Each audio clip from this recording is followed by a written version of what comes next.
Jumpa lagi Scan bersama Bung Firdaus Ilyas. Iya, apa kabar Bu Meldi? Kita bertemu kembali. Iya, jadi head to head nih kita lanjutkan Bung Firdaus dengan Cawapres nih. Ya, antara Cawapresnya Gibran ya.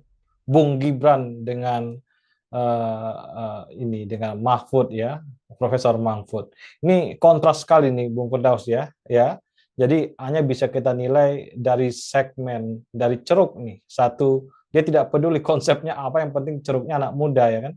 Yang kedua, dia berbeda lagi, ini orangnya matang di segi konsep dan pengalaman. Tapi ceruknya orang tua nih gimana? Apakah anak muda juga suka ceruk yang tua ini kan? Ya, yang penting pengalaman dengan konsep tinggi. Jadi ini apa sebuah eksperimental ya Bung Firdaus di Indonesia. Apakah seorang anak muda yang tidak punya pengalaman asalkan dia muda ini punya daya tarik apa tidak dibandingkan dengan orang yang udah tua, punya pengalaman, punya pemahaman konsep kenegaraan yang kuat, apakah anak muda masih suka dengan orang-orang tua yang seperti itu? Nah, kita lihat nih Bung Pros, coba kita ulas hari ini.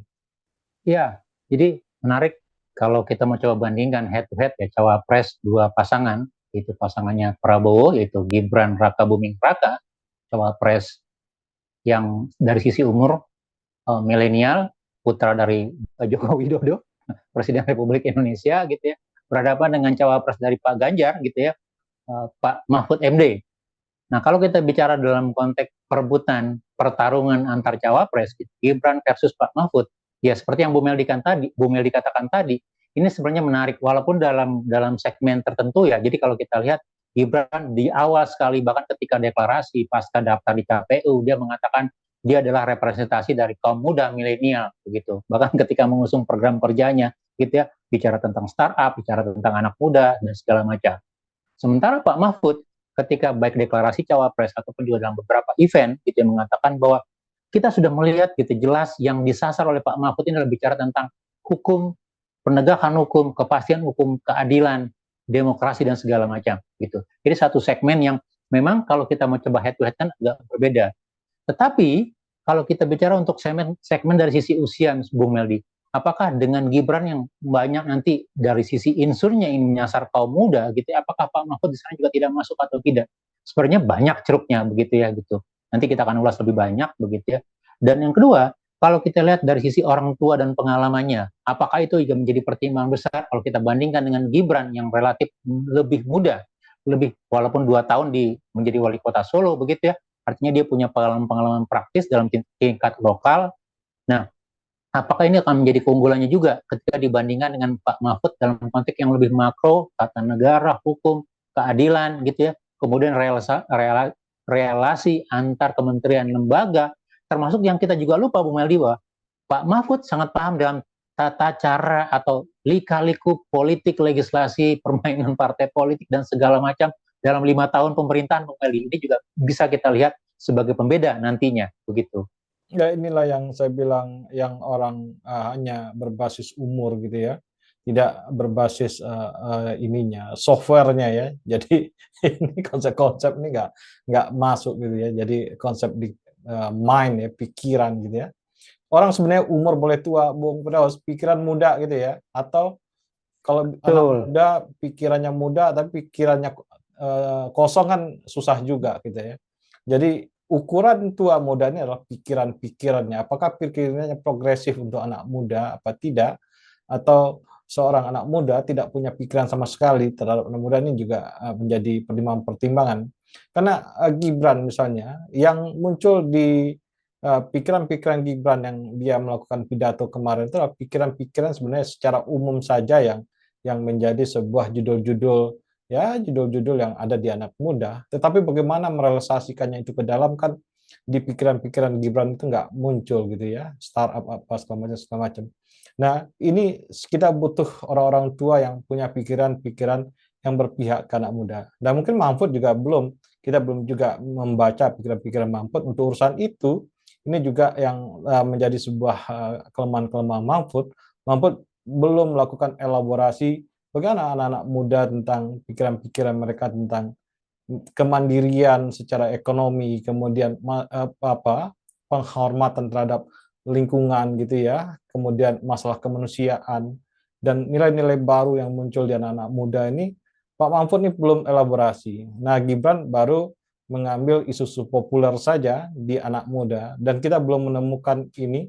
Ini kontrasnya di mana, benturannya di mana, dan gimana kita menikmati benturan cawapres ini dalam konteks isu-isu anak muda.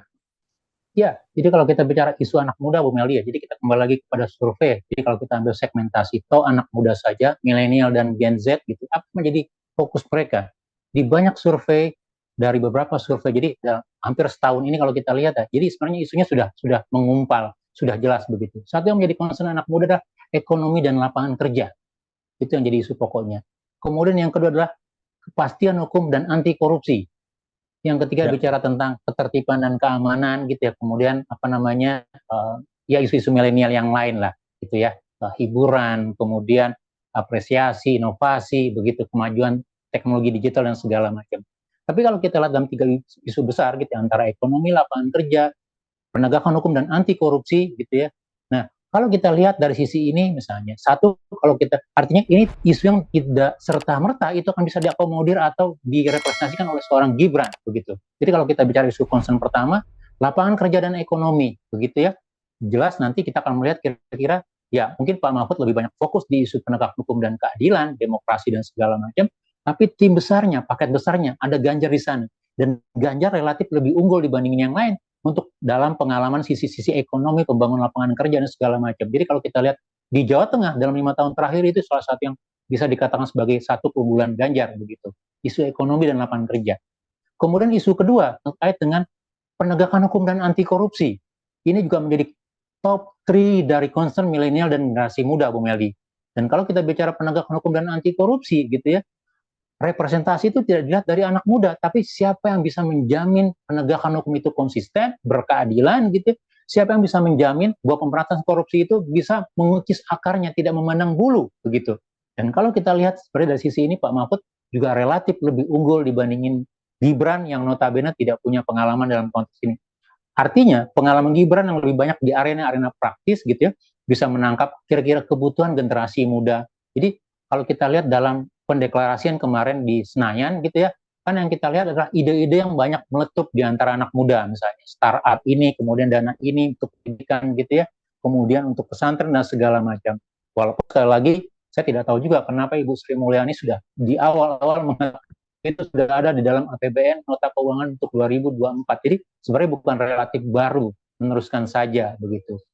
Nah, mungkin yang jadi keunggulan Gibran adalah jiwa dari realita kemudaannya. Dia bisa melihat gitu, terutama dalam pengalamannya dalam usaha gitu ya, apa yang bisa dijadikan sebagai modal, apa yang bisa menjadikan kebutuhan-kebutuhan anak muda gitu. Apalagi kalau kita bicara Gibran, kita juga bicara nanti ada Kaisang di sana gitu ya. Kaisang pasti akan menjadi tim, kalaupun nanti masuk begitu ya, akan menjadi tim di internal di Gibran, saya melihat. Terutama untuk aspek isu-isu dan konten-konten programnya begitu.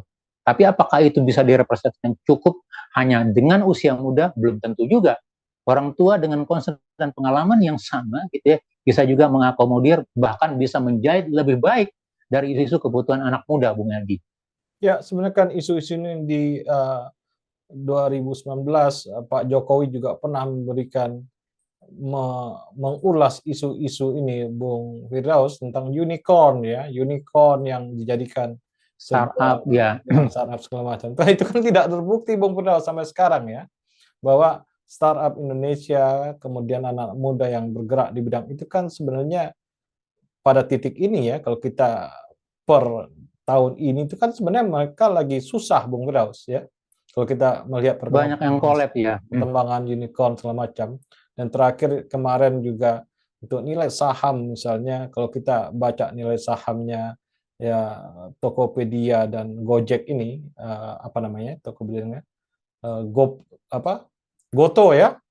Goto ini kan sahamnya nyungsep kemarin di pasar saham. Nah, ini saya kira problem-problem yang belum selesai, dan di pemilu itu selalu menjadi sebuah gimmick Bung Firdaus untuk menggait anak-anak muda, tapi di penghujung kekuasaan itu tidak kejadian. Ini yang harus kita menjadi catatan penting ya, menjadi sebuah garis tebal kita.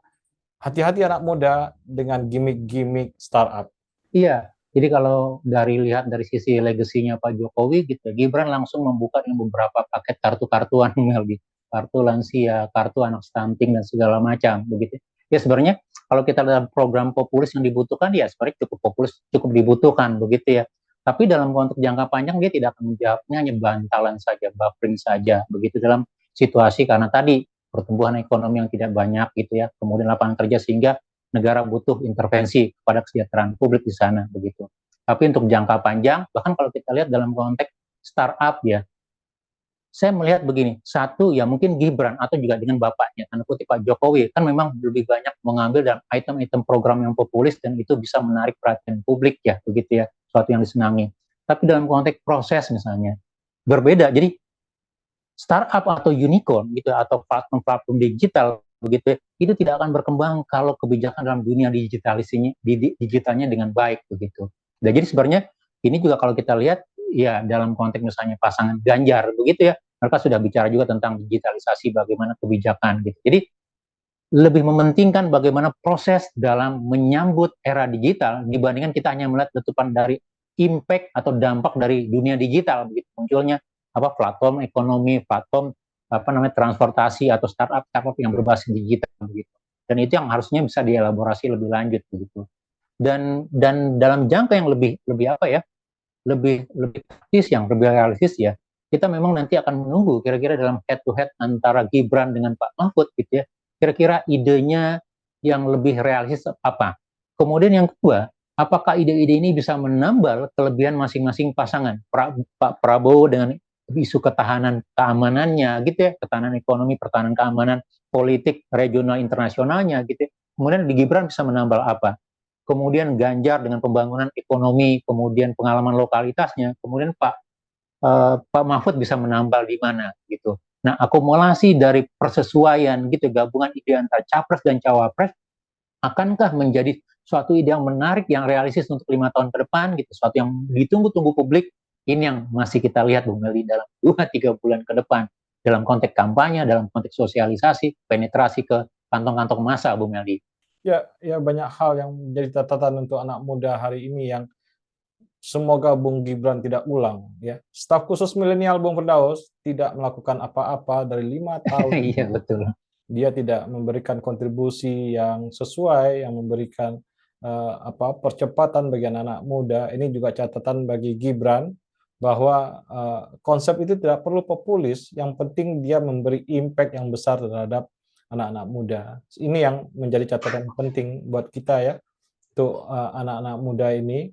Dan tentunya anak-anak muda ini gampang sekali Bung Firdaus, dia jatuh cinta terhadap kebijakan-kebijakan. Kalau di zamannya nanti 2024 berikutnya itu pemberantasan korupsi beres Bung Firdaus, anak muda udahlah akan bertekuk lutut ya, menyembah-nyembah rezim ke depan yang akan menang gitu Bung Firdaus, dengan merespon satu isu penting anak muda tentang pemberantasan korupsi. Betul. Jadi kalau kita bicara siapa yang bisa mengakomodir ide kebutuhan anak muda, belum tentu orang yang berumur sebaya, umur muda juga. Orang yang relatif lebih tua, lebih pengalaman, punya pengetahuan, termasuk bagaimana melihat isunya lebih kompleks, lebih bijak tentunya. Bukan berarti tidak juga pengetahuan, tidak punya ide-ide bagaimana mengakomodir kebutuhan anak muda, begitu. Begitu juga dengan anak-anak muda, belum tentu juga gitu ya. Dengan umurnya yang relatif muda, dia tidak punya pengetahuan atau kebijaksanaan seorang muda. Semua butuh proses Bung Meldi, semua butuh ujian begitu ya, semua butuh pengalaman gitu. Dan ini yang kita lihat apakah pengalaman-pengalaman, jadi sekali lagi saya tidak melihat umur muda atau tua begitu ya. Apakah pengalaman-pengalaman Gibran di Solo, putra Jokowi, Pak Mahfud dalam berbagai tour of duty, pengalamannya itu bisa dijadikan kontribusi untuk pembangunan Indonesia. Itu yang kita tunggu Bung Meldi. Mana akan jadi pilihan publik nanti? Itu yang kita cari-cari Bung Meldi. Ya, terima kasih Bung Firdaus. Sama-sama Bung Meldi, terima kasih. Jaga kesehatan. Salam Indonesia bersih. Salam Indonesia bersih.